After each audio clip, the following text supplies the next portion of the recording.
General workers इजलास तंजीम नौ central Punjab committee Chaudhry Abid Gujjar member central executive committee सदर MQM पाकिस्तान पंजाब आगा जानी सीनियर नायब सदर Punjab doctor Munir Ahmad Chaudhary secretary general Punjab मेंबरान पंजाब कमेटी MQM पाकिस्तान ने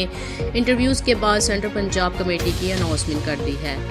जिसमें सैयद शहजादा नान को सदर, डॉक्टर MR रहमान को जनरल सेक्रेटरी की जिम्मेदारी दी गई है, जबकि राना मुस्तफ़ा और मीर कलीमुल्लाह को सीनियर नायब सदर और राना महमूद, इकबाल शबीर अहमद खान, अर्तज़ा काज़मी, अब्दुल जब्बार भट्टी को नायब सदर की जिम्मेदारी दी गई है। मोहम्मद शेब अलियास खान को ज्वाइंट सेक्रेटरी की जिम्मेदारी दी गई है। मेंबरान में मोहम्मद फ़याज़, शकील मुस्तफ़ाई, जाहिद हुसैन, अनीस अहमद खान, अमन शाह, मुजाहिद अली गुल और मोहम्मद इमरान मुमताज़ के नाम शामिल हैं। Doctor Munir Ahmad Chaudhary secretary general Punjab MQM Pakistan Punjab ने तंजीम नौ को एडिशनल की जिम्मेदारी अदा की है, जबकि शोबा ख़वातीन ने राब्ता महम में अहम किरदार अदा किया है। सलमा मुनीर शोबा सदर, शोबा ख़वातीन पंजाब सेंट्रल पंजाब, नाजिया इमाम सीनियर नायब सदर, यास्मीन सीनियर नायब सदर, आयशा सीनियर नायब सदर, Nazish general secretary, Faraz Shahid media secretary, Shabana Ghani member.